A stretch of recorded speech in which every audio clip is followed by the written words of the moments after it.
तसव्वुर करें आप एक ऐसी दुनिया में जिंदा हैं जहां हर सवाल गुनाह समझा जाता है, जहां सच्चाई को कैद कर दिया जाता है और इल्म सिर्फ बादशाहों की जागीर होता है। मगर तब एक शख्स उठता है और दुनिया को आंखों से देखने का नया तरीका सिखाता है। ये कहानी है उस नाबगा रोजगार दमाग की जिसने रोशनी के रात को कैद में रहकर भी बेनकाब कर दिया, जिसने अंधेरे में बैठकर दुनिया को देखने का नया फन सिखाया। ये दास्तान है अबू अली अल हसन इब्नुल हैसम की। 965 ईस्वी एक पुरजोश सुबह बसरा की गलियों में इल्म की रोशनी का एक नन्हा चिराग पैदा होता है। उसके घर के दरो दीवार किताबों से भरे हुए थे।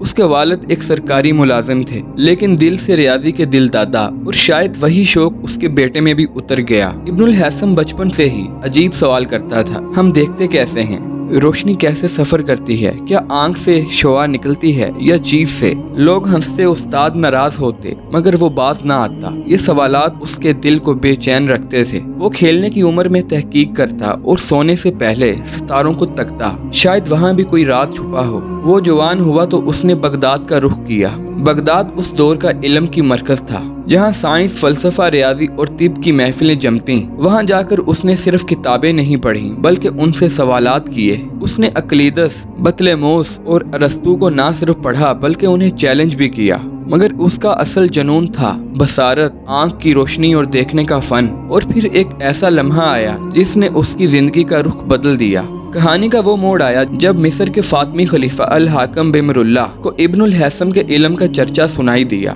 बादशाह को एक ख्वाब था, नील दरिया को काबू में लाकर पानी को पूरे मिस्र तक पहुंचाना। एक ऐसा मंसूबा जो बड़े बड़े इंजीनियर्स के लिए भी नामुमकिन था। इब्नुल हैसम से कहा गया, अगर तुम वाकई इतने बड़े साइंसदान हो तो ये करके दिखाओ। इब्नुल हैसम ने दिल में सोचा, अगर कुदरत ने नील को आजाद बनाया है तो शायद इंसान को यह हक नहीं कि उसे कैद करे। लेकिन बादशाह को ये बात कौन समझाता? इब्नुल हैसम ने नील का मुआयना किया, मंसूबा परखा और फिर एक खौफनाक हकीकत का सामना किया। यह मंसूबा मुमकिन ही नहीं था। इसने बादशाह को सच बताना चाहा, लेकिन बादशाह को ना तो इनकार पसंद था और ना ही सच। नतीजा, इब्नुल हैसम को पागल करार देकर कैद कर दिया गया। अब आप जरा रुकें, तसव्वुर करें उस कैद को। एक छोटा सा कमरा, खिड़कियों से महरूम दीवारें, ठंडी और खामोश, और वो शख्स जो दुनिया को रोशनी का इल्म देने वाला था खुद अंधेरे में कैद था। लेकिन उसने हार नहीं मानी। वो कैद खाना उसका लेबॉरेटरी बन गया। वो अंधेरी कोठरी उसकी साइंस लैब थी। वहीं बैठकर उसने रोशनी के तजर्बात शुरू किए।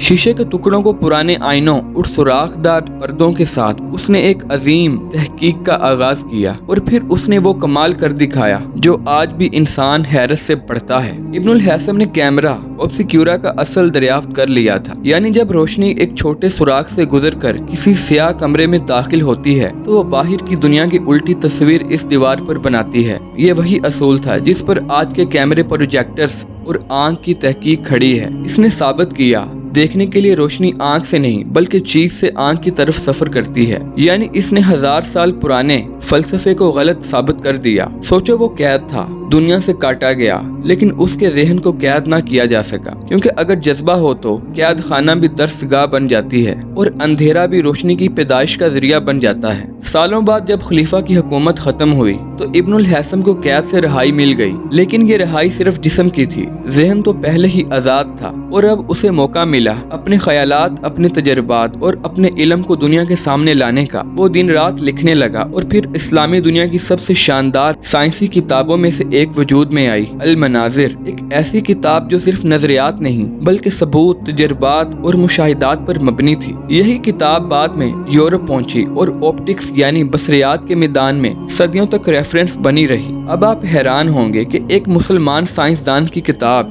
लातीनी जुबान में तर्जमा हुई और फिर न्यूटन, केपलर और दीगर मगरबी साइंसदानों ने इसी किताब से सीखा। इब्नुल हैसम वो शख्स था जिसने साइंस के सच को मजहब से टकराव नहीं बनाया बल्कि दोनों को हम आहंगी से जोड़ा। इसका मानना था, अल्लाह ने हमें अकल दी है ताकि हम कायनात को समझें और इसके कवानीन को पहचाने। आज अगर आप कैमरा उठाते हैं, चश्मा पहनते हैं या रोशनी के इन आकाश का कोई तजर्बा करते हैं तो इसकी बुनियाद कहीं ना कहीं इब्नुल हैसम के तजर्बात से जुड़ी है। वो पहला इंसान था जिसने साइंस को फलसफे से निकाल कर तजर्बात की दुनिया में रखा। इसने ऑब्जर्वेशन, हाइपोथेटिक्स, टेस्टिंग और कंक्लूजन का वो तरीका अपनाया जिसे हम आज साइंटिफिक लॉजिक कहते हैं। यानी वो सिर्फ आलम नहीं था बल्कि पहला साइंसी रिसर्चर भी था। अब जरा सोचें, अगर वो कैद में हार मान लेता, अगर वो बादशाह को खुश करने के लिए झूठ बोल देता, अगर वो रोशनी की हकीकत जानने की बजाय सिर्फ रवायतों पर चलता, तो शायद हम आज भी अंधेरे में होते। इब्नुल हैसम ने हमें ये सिखाया, सच्चाई का रास्ता कठिन जरूर होता है मगर वही रास्ता इंसान को रोशन बनाता है। कैद से निकलने के बाद इब्नुल हैसम ने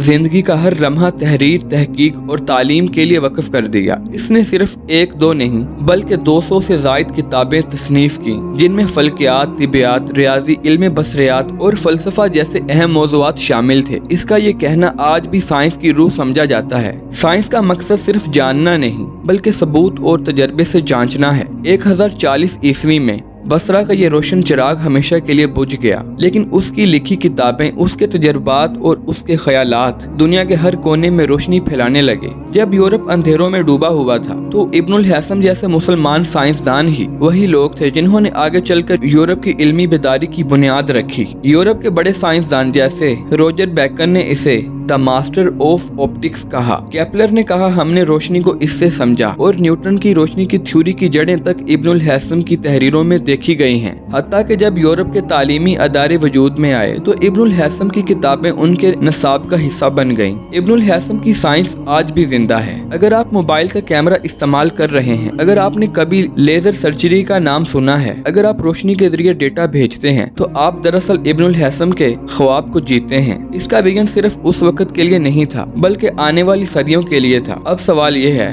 हम में से कितने लोग हैं जो इब्नुल हैसम की तरह सोचते हैं? कितने लोग हैं जो अंधेरे में भी रोशनी तलाश करते हैं? आज भी वक्त है, किताब को थामें, इल्म को अपनाएं और सच्चाई को दलील के साथ दुनिया के सामने रखें, क्योंकि अगर तुम इल्म के लिए निकले हो तो जान लो तुम रोशनी के सफीर हो। खत्म हुआ चिरागे इल्म का एक बाब, लेकिन नई शम्माएं जलाने के लिए शायद आप हों। तो दोस्तों, अगर ये वीडियो आपको पसंद आई तो वीडियो को लाइक करें और नीचे कमेंट में अपनी राय जरूर दें, ताकि आपके लिए मजीद ऐसी नई मालूमाती वीडियोस हम लाते रहें, और हमारे चैनल को सब्सक्राइब करें। अगली वीडियो तक के लिए अल्लाह हाफिज।